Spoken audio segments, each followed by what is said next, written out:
Imagine you're standing outside on a warm afternoon. The sun hangs high above you. Children are playing. Farmers are working. Everything feels normal. Then, the light begins to fade. At first, it's barely noticeable, but within minutes, the world starts changing. Birds stop singing, animals run for cover, the temperature drops, shadows become strange, and then the sun disappears, not behind a cloud, not behind a mountain.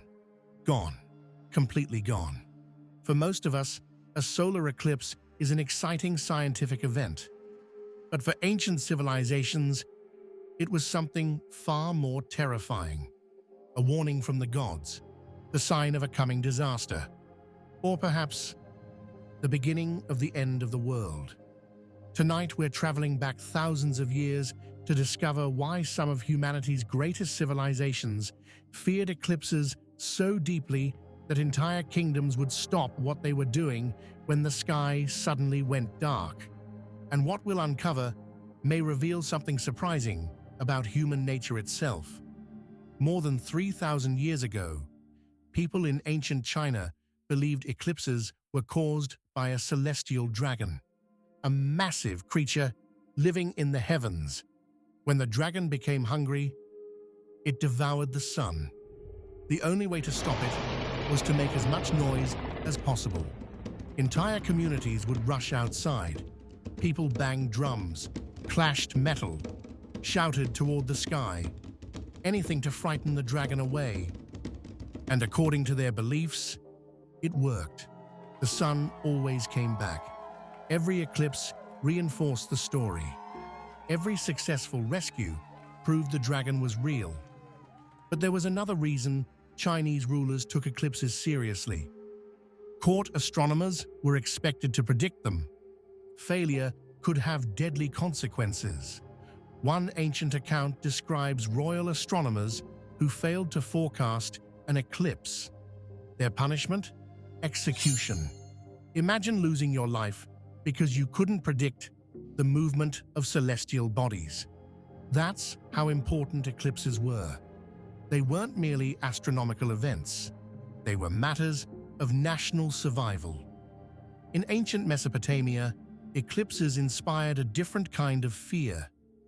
The Babylonians were among the greatest astronomers of the ancient world.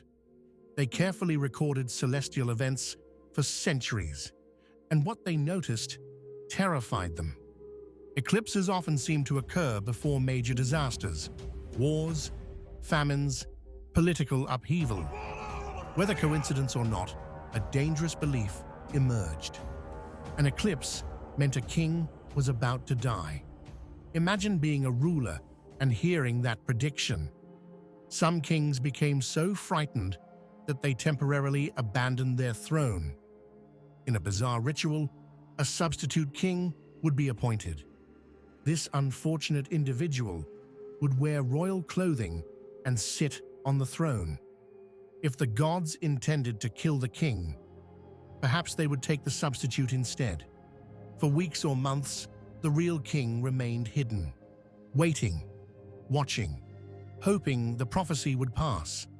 History records multiple instances where these extraordinary measures were taken. Because when the heavens changed, even emperors became afraid. Far to the north, the Vikings had their own explanation. They believed giant wolves chased the sun and moon across the sky. One wolf hunted the sun, another hunted the moon. An eclipse occurred when one finally caught its prey. This wasn't just an isolated event. It was connected to Ragnarok, the end of the world. According to Norse mythology, the successful capture of the sun would signal cosmic chaos, the collapse of order, the arrival of darkness, the final battle of the gods. For Viking warriors, eclipses weren't merely frightening. They were reminders that the universe itself was fragile. One day, the wolves might not let go. One day, the darkness might remain forever. Few civilizations feared eclipses more than the Aztecs. To them, the universe existed in a delicate balance. The gods had sacrificed themselves to create the world. Humanity owed a debt. If that debt wasn't paid, the world could end. An eclipse was viewed as evidence that cosmic order was failing. Some believed monstrous beings emerged during eclipses. Others feared the sun might never return. Pregnant women faced particular anxiety. Ancient accounts describe protective rituals intended to prevent harm to unborn children. The stakes couldn't have been higher. If the sun disappeared forever, everything ended.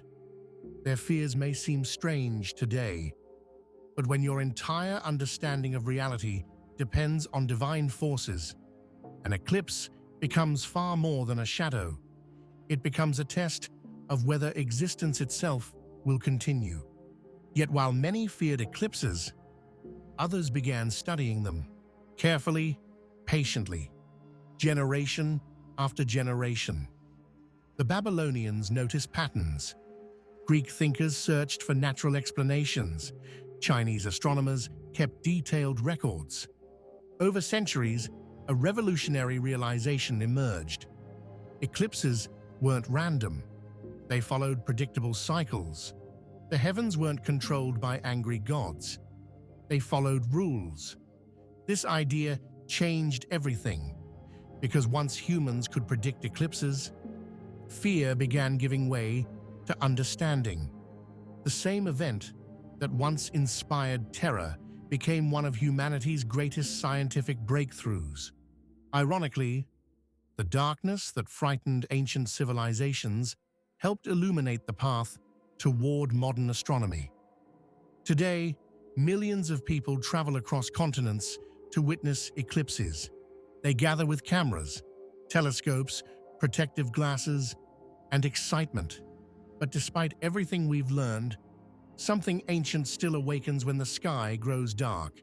The birds still become quiet. The air still cools. The world still feels different. For a few brief minutes, we experience what our ancestors experienced. A reminder that we live on a small world beneath enormous forces. The difference is that now we understand what we're seeing. Or at least, we think we do, because history teaches us something important. Every civilization believed it understood the universe, until it discovered something new. So the next time the sun disappears from the sky, ask yourself, if you had never learned what an eclipse was, would you have feared it too? If you enjoyed this journey, like the video, subscribe, and join me for the next one. Until then, stay curious.